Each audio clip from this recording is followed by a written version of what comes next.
Welcome to our Logic of Love channel. We're doing some meditations in the scriptures. This is scriptures like you've never heard them before. So I apologize for the pile of clothes back there, but they are folded. We're in the book of Revelation, chapter 1. And I just started a lunch break. So usually if on a lunch break, I might go out into the kitchen and because I do work on Saturdays also. Go out to the kitchen and maybe start to eat something or and then get over to my vlog, which I do during lunch breaks now. And I turned off the fan; it's slowly turning off there. And the reason why I don't just jump on like I did today is because there's a certain level of energy involved. Emotional energy involved in the job that I do, because I deal with customer service issues, and I deal with human nature on the phone all the time. And human nature is kind of like it sort of draws on your emotions, because there's so many variations, and it's not like it's not like going to church, just relaxing in the presence of the Lord, as they say. But no, it's intense. You have intense energies that you're dealing with, your own energies in your human nature, their energies. And so then to just jump on and let's talk from Revelation chapter 1. You can maybe see the challenge that these vlogs that I've been doing for over a year now, they do something of a surgical work on the inside of oneself, even as one is doing them. So it may sound like and appear like, oh, well, he's got all this going on in terms of he's in the know and he's getting these inspired revelations, or yeah, wow, he's a heretic, whatever the response is. But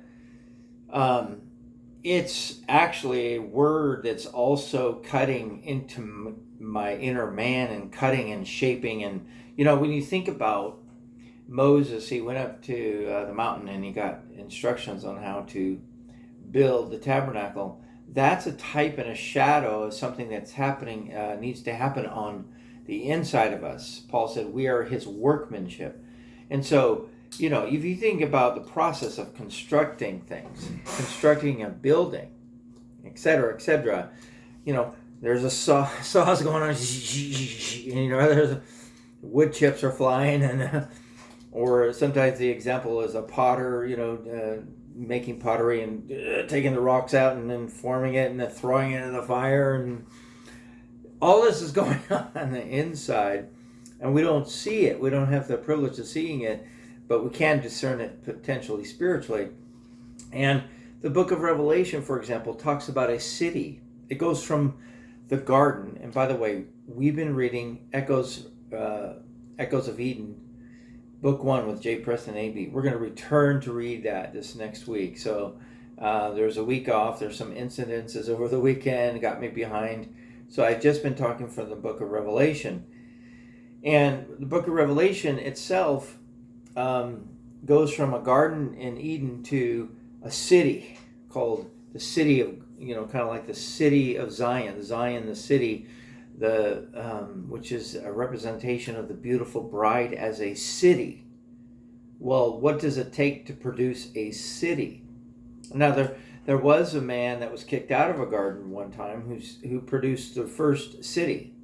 So our cities have been off track ever since. So we need a new city, a new heaven, a new earth, a new city that we can abide in with the tree of life and the river of life flowing through it. It's really beautiful how this all works together, because, Cain was kicked out, right, as they say, and he started building a city, and the systems of our world literally start from a man who was a murderer from the beginning. That's the testimony of the essence of the serpent, the essence of that energy, which is not some creature flying around. It's within mankind, the serpentile energy. It's the intelligence that's within humanity that has deceived us and has tricked us and has brought about systems in this world which must pass away. John said, if you love the world, the love of the Father is not in you. These cities, these structures, these governments must pass away. We need a new heaven and a new earth. The kingdoms of this world will become the kingdoms of our Lord and his Christ. Revelation. We're going to read a little Revelation, and then I'm going to proceed to do lunch. All right, so he was having in his... Okay, let's go back. His voice as a sound of many waters. We're in verse 15. Verse 16, chapter 1, Revelation. And he was having in his right hand 7 stars, and out of his mouth a sharp two-edged sword was proceeding, and his face was as the sun shining in all its power. There's that two-edged sword. So that two-edged sword is like an instrument to divide, but then to bring back together and heal. It's like a surgical sword. This is not any kind of... This is not a typical sword. It does kill flesh, so to speak. It kills, it divides us. It takes away the sickness of our human nature that falls short of the glory of our design. And it refits us into our design. This is this word. It's like a sword. And I can feel the sword in myself.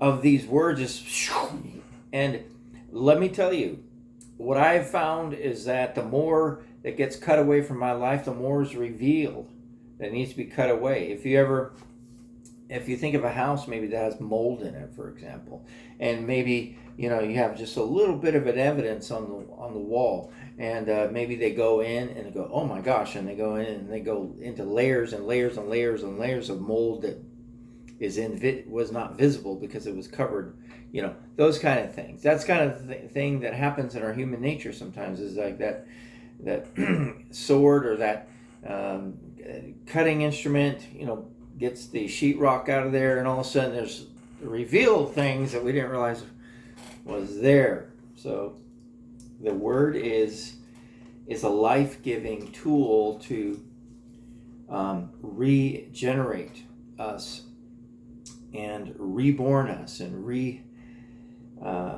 us, meaning the original design in his image, in his likeness.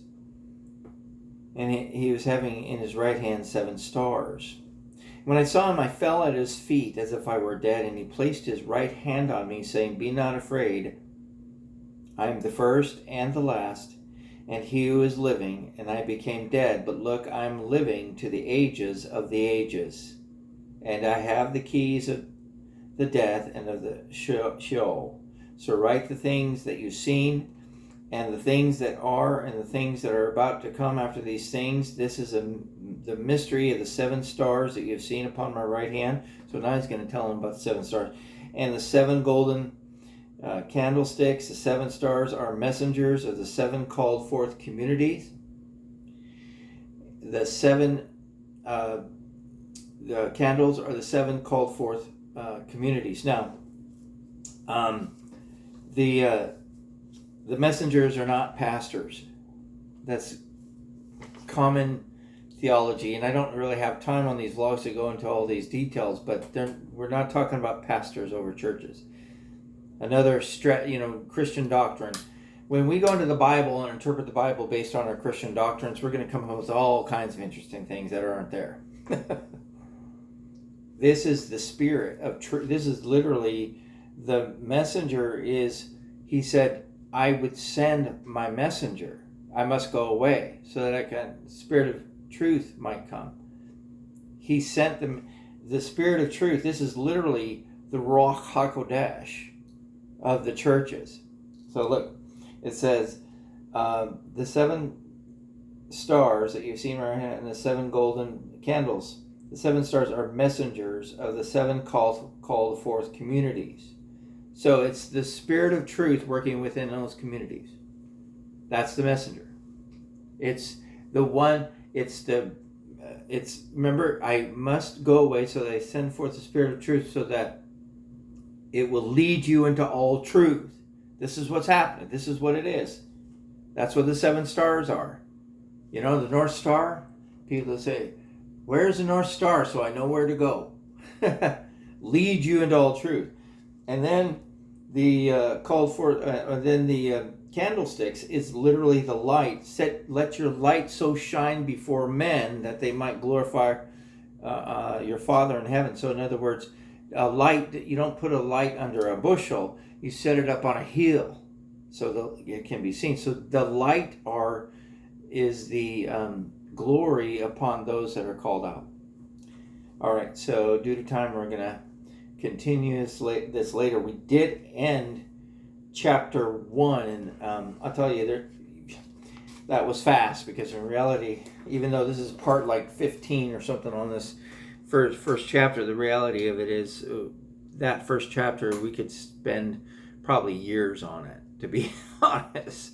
So much light and beauty in it. Okay, but we'll come back next time. Well, bye.